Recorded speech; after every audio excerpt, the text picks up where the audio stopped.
Bismillahirrahmanirrahim. Assalamualaikum warahmatullahi wabarakatuh.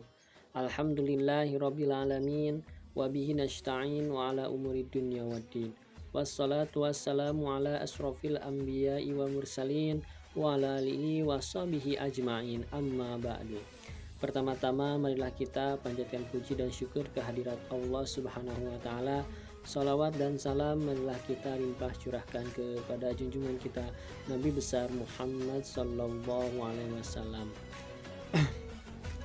Alhamdulillah, pada kesempatan kali ini pembuatan video yang tujuannya untuk memenuhi tugas mata kuliah, yaitu ada 2 mata kuliah yang ditugaskan untuk membuat video. Yang pertama yaitu tafsir, yang kedua dengan hadis. Nah, nanti pada video selanjutnya itu yang pertama kita akan menjelaskan materi tentang tafsir 1, dan nanti pada video selanjutnya atau video yang kedua nanti akan ada penjelasan materi tentang hadis. Untuk selanjutnya saya mempersingkat waktu, kita ke video selanjutnya. Bismillahirrahmanirrahim. Kewajiban belajar. Ini tafsir Quran surat Al-Alaq ayat 1 sampai 5. A'udzu billahi minasyaitonir rajim. Bismillahirrahmanirrahim. Iqra bismi rabbikal ladzi khalaq. Khalaqal insana min 'alaq. Iqra wa rabbukal akram. Alladzi 'allama bil qalam. 'Allamal insana ma lam ya'lam. Ada beberapa hal yang bisa diambil untuk dijadikan pedoman hidup dari Quran surat Al-Alaq ayat 1 sampai 5, yang ini tujuannya dalam lingkungan pendidikan. Yang pertama, dengan arti bacalah dengan menyebut nama Tuhanmu yang menciptakan. Ayat pertama ini mengandung arti yang pertama, umat Islam seharusnya pandai membaca dan menulis. Membaca pada saat ini sangatlah sulit di kalangan remaja ataupun untuk pada tahun-tahun sekarang ini sangat sulit untuk membaca, karena membaca bisa membuka wawasan keilmuan kita. Yang kedua, umat Islam harus antusias membaca dan meneliti, mengembangkan ilmu pengetahuan. Ini pun sangat sulit di kalangan sekarang. Yang ketiga, perintah membaca ini meliputi yang tersurat di dalam Al-Quran, karena di Al-Quran sudah banyak ilmu yang bisa kita pelajari, mau ilmu kedokteran, ilmu pendidikan, ilmu masyarakat, dan yang lain-lain, yang intinya kemauan dari diri kita sendiri. Yang selanjutnya yaitu yang tersirat. Yang tersirat itu maksudnya alam semesta. Kita bisa ambil yang baik-baiknya di alam semesta ini untuk dijadikan bahan pelajaran, bahan untuk belajar kita supaya menjadi orang yang lebih baik lagi. Yang kedua, Quran surat At-Taubah ayat 122. A'udzu billahi minasyaitonir rajim. Wa ma kanal mu'minuna liyanfiru kaffah falaula nafara min kulli firqatin minhum ta'ifatul liyatafaqahu fid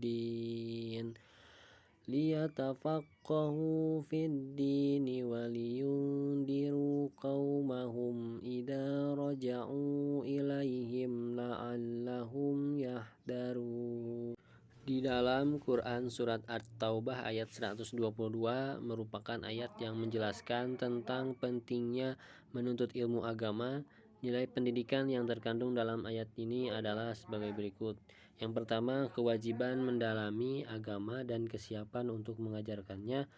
Maksudnya tidaklah patut bagi orang-orang mukmin dan juga tidak dituntut supaya mereka seluruhnya berangkat menyertai setiap utusan perang yang keluar menuju medan perjuangan, karena menuntut ilmu itu merupakan suatu kewajiban, sehingga menuntut ilmu mempunyai derajat yang sangat tinggi, sehingga disejajarkan dengan orang-orang yang pergi perang di jalan Allah. Yang kedua, hasil dari pembelajaran itu tidak hanya untuk dirinya sendiri, tetapi diharapkan mampu untuk menyampaikan terhadap orang lain. Intinya ketika kita sudah punya ilmu, wajib kita mengamalkan kembali. Yang pertama itu ketika menuntut ilmu itu derajatnya sama tingginya seperti kita pergi berjihad di jalan Allah. Jadi ilmu itu paling tinggi, harus kita utamakan untuk menuntut ilmu. Yang selanjutnya Quran surat Al-Mujamil ayat 20. A'udzu billahi minasyaitonir rajim. Inna rabbaka ya'lamu annaka taqumu adna min thulusayil laili wa nisfah wa thulusahu wa ta'ifatum minal ladina ma'ak wallahu yuqaddirul laila wan nahar alima an lan tuhsuhu fataba alaikum faqra'u ma tayassara minal qur'an alima an sayakunu minkum marra wa akharuna yadribuna fil ardi yabtaguna min fadlillahi wa akharuna yuqatiluna fi sabilillah faqra'u ma tayassara min wa aqimus salata wa atuz zakata wa aqridullaha qardan hasana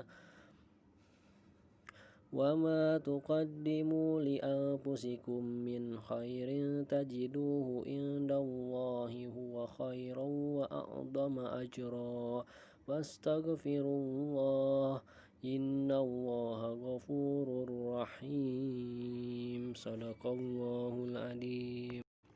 Yang selanjutnya Quran surat Al-Mujamil ayat 20.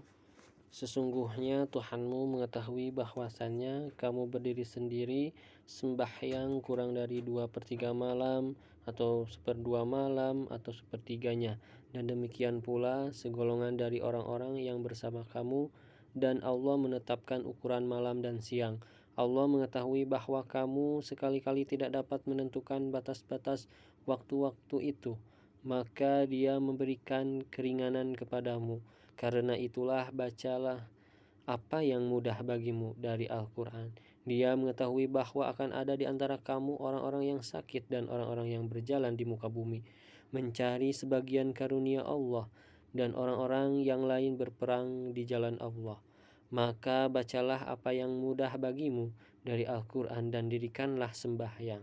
Tunaikanlah zakat dan berikanlah pinjaman kepada Allah, pinjaman yang baik, dan kebaikan apa saja yang kamu perbuat untuk dirimu niscaya kamu baik, dan kebaikan apa saja yang kamu perbuat untuk dirimu niscaya kamu memperoleh balasannya di sisi Allah sebagai balasan yang paling baik dan yang paling besar pahalanya.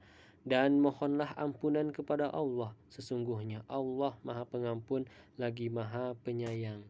Quran surat Al-Mujamil ayat 20. Untuk selanjutnya tafsir Quran surat Al-Mujamil. Allah memerintahkan beberapa hal kepada Rasulnya. Yang pertama, agar beliau qiyamul lail 1/3, setengah atau 2/3 malam, agar beliau membaca Al-Quran dengan pelan-pelan dan perlahan, agar beliau meringankan qiyamul lail dan mempersingkat bacaan. Dari keterangan di atas, Allah memerintahkan kepada setiap makhluknya, terutama kita semua, untuk memuliakan serta membaca dan memaknai Al-Quran, karena hal tersebut dapat meringankan beban orang yang hidup di dunia ini, serta membaca Al-Quran dapat memberikan petunjuk untuk bisa mendapatkan ridho Allah. Membaca Al-Quran dapat menambah pengetahuan kita sebagai makhluk Allah dalam mengarungi perjalanan hidup di dunia ini yang penuh dengan teka-teki. Jika kita tidak berpedoman terhadap Al-Quran, maka kita tidak mempunyai dasar untuk dapat menjawab segala pertanyaan yang ada pada teka-teki tersebut, sehingga kita bisa jadi salah langkah dalam mengarungi kehidupan di dunia ini.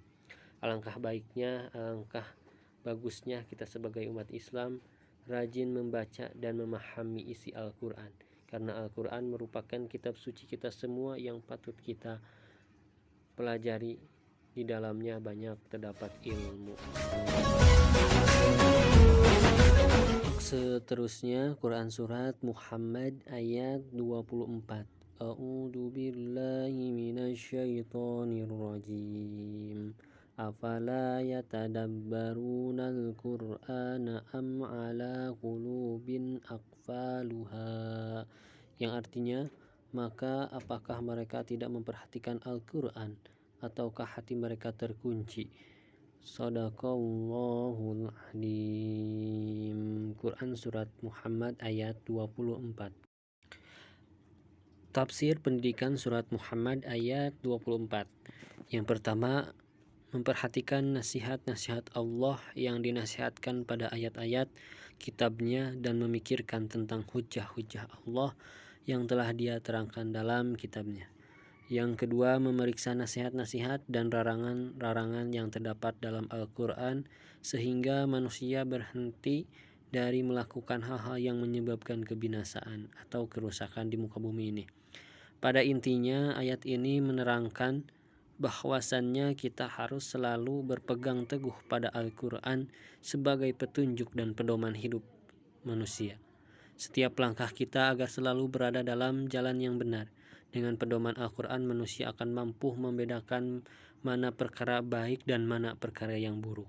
Dengan begitu, hati mereka takkan terkunci oleh kebodohan ataupun kejahatan. Alhamdulillah, kita masuk ke materi hadis arba'in yang keempat. An Abi Abdurrahman Abdillah bin Mas'ud radhiyallahu anhu qala haddatsana Rasulullah sallallahu alaihi wasallam wa huwa as-sadiqul masduq inna hadakum yujma'u khalquhu fi batni ummihi arba'ina yawman nutfatan thumma yakunu 'alaqatan misla dalika thumma yakunu mudghatan misla dalika thumma yursalu ilaihi al-malaku fayanfuhu fihi ruha wa yu'maru bi arba'i kalimatan bikatbi rizqihi wa ajalihi wa amilihi wa syakiyun aw sya'idun fa wallahi alladhi la ilaha ghairuhu inna hadakum la ya'malu bi amali ahlin jannah hatta ma yakunu bainahu wa bainaha illa dira'un fayasbiqu alaihi alkitabu fayamalu bi amali ahlin nari fayadkhuluha wa inna hadakum la ya'malu bi amali ahlin nari hatta ma yakunu bainahu wa bainaha illa dira'un fayasbiqu alaihi alkitabu fayamalu bi amali ahlil jannati fayadkhuluha. Dari Abu Abdurrahman Abdullah bin Mas'ud radhiyallahu anhu, beliau berkata, Rasulullah Shallallahu Alaihi Wasallam menyampaikan kepada kami dan beliau adalah orang yang benar dan dibenarkan. Sesungguhnya setiap kalian dikumpulkan penciptaannya di perut ibunya sebagai setetes mani selama 40 hari. Kemudian berubah menjadi setetes darah selama 40 hari. Kemudian menjadi segumpal daging selama 40 hari. Kemudian diutus kepadanya seorang malaikat lalu ditiupkan padanya ruh dan dia diperintahkan untuk menetapkan 4 perkara. Menetapkan rizkinya, ajalnya, amalnya, dan kecelakaannya atau kebahagiaannya. Demi Allah yang tidak ada ilah selainnya.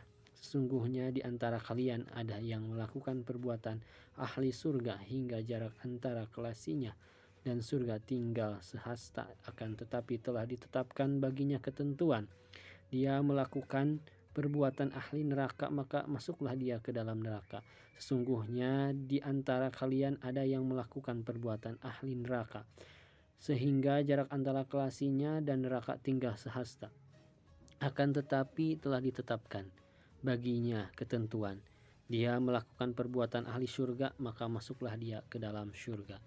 Hadis riwayat Bukhari dan Muslim. Pelajaran yang dapat diambil dari hadis yang keempat, yaitu Allah Ta'ala mengetahui tentang keadaan makhluknya sebelum mereka diciptakan dan apa yang akan mereka alami, termasuk kebahagiaan dan kecelakaan. Tidak mungkin bagi manusia di dunia ini untuk memutuskan bahwa kelasinya masuk surga atau neraka. Akan tetapi amal perbuatan merupakan sebab untuk memasuki keduanya.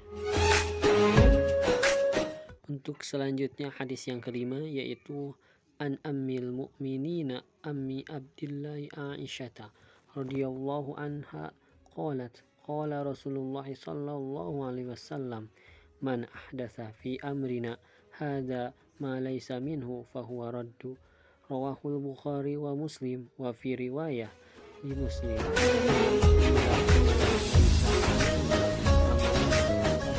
Untuk terjemah hadis yang kelima, yaitu dari Ummul Mukminin Ummu Abdillah Aisyah radhiyallahu anhu, dia berkata, Rasulullah Shallallahu alaihi wasallam bersabda, siapa yang mengada-ngada dalam urusan agama kami ini yang bukan berasal darinya, maka dia tertolak.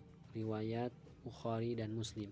Dalam riwayat Muslim disebutkan siapa yang melakukan suatu perbuatan ibadah yang bukan urusan agama kami.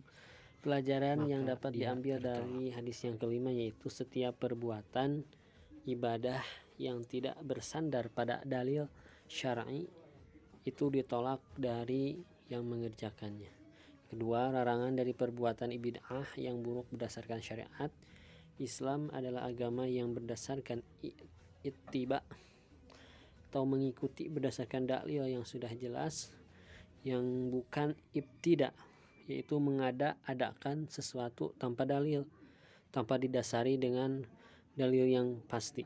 Dan Rasulullah Shallallahu alaihi wasallam telah berusaha menjaganya dari sikap yang berlebih-lebihan dan mengada-ada. Agama Islam adalah agama yang sempurna, tidak ada kurangnya. Ketika kita melakukan suatu ibadah, ya, kita pasti itu didasari oleh dalil yang sudah pasti atau tentu, tanpa didasari dengan dalil-dalil yang sifatnya itu tidak pasti. Alhamdulillah, kita masuk ke hadis yang terakhir, yaitu hadis yang ke-6.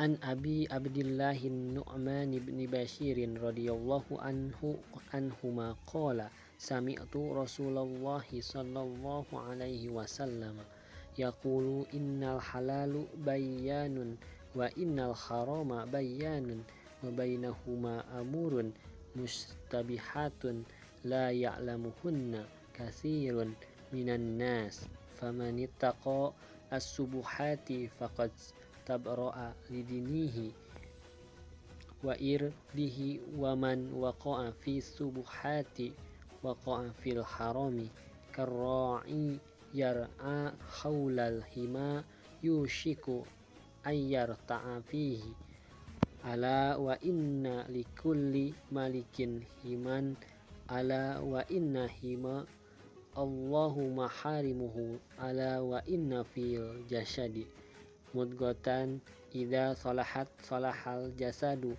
kulluhu wa idza fasadat fasadal jasadu kulluhu ala wahyal qalbu. Rawahul Bukhari wa Muslim. Terjemah hadis yang ke-6, yaitu dari Abu Abdillah Nu'man bin Bashir radhiyallahu anhu, dia berkata, saya mendengar Rasulullah Shallallahu alaihi wasallam bersabda, sesungguhnya yang halal itu jelas dan yang haram itu jelas. Di antara keduanya terdapat perkara-perkara yang subhat atau samar, yang tidak diketahui oleh orang banyak. Maka siapa yang takut terhadap subhat, berarti dia telah menyelamatkan agama dan kehormatannya. Dan siapa yang terjerumus dalam perkara syubhat, maka akan terjerumus dalam perkara yang diharamkan. Sebagaimana pengembala yang mengembalakan hewan gembalaannya di sekitar ladang yang dilarang untuk memasukinya, maka lambat laun dia akan memasukinya. Ketahuilah bahwa setiap raja memiliki larangan, dan larangan Allah adalah apa yang dia haramkan. Ketahuilah bahwa dalam kelasi ini terdapat segumpal daging, jika dia baik maka baiklah seluruh tubuh ini, dan jika dia buruk maka buruklah seluruh tubuh. Ketahuilah bahwa dia adalah hati. Riwayat Bukhari dan Muslim. Ini merupakan hadis yang ke-6. Pelajaran atau yang bisa diambil dari hadis yang ke-6, yaitu ketika seseorang banyak melakukan subhat, otomatis akan mengantarkan dirinya kepada perbuatan yang haram dan menjauhkan perbuatan dosa kecil dan menjerumuskan kepada dosa yang besar, dan memberikan perhatian terhadap masalah hati, karena padanya terdapat kebaikan fisik. Baiknya amal perbuatan anggota badan merupakan petanda baiknya hati. petanda ketakwaan seseorang jika dia meninggalkan perkara-perkara yang diperbolehkan karena khawatir akan terjerumus kepada hal-hal yang diharamkan. Insya Allah akan menjadi seorang yang lebih baik lagi. Ketika kita was-was dan kita takut kepada Allah Subhanahu wa Ta'ala. Alhamdulillah, materi dari materi hadis telah tersampaikan, dan video yang pertama materi tafsir dari 1 sampai 4 alhamdulillah sudah terselesai sampai akhir hadis ini sampai yang ke-6 alhamdulillah sudah.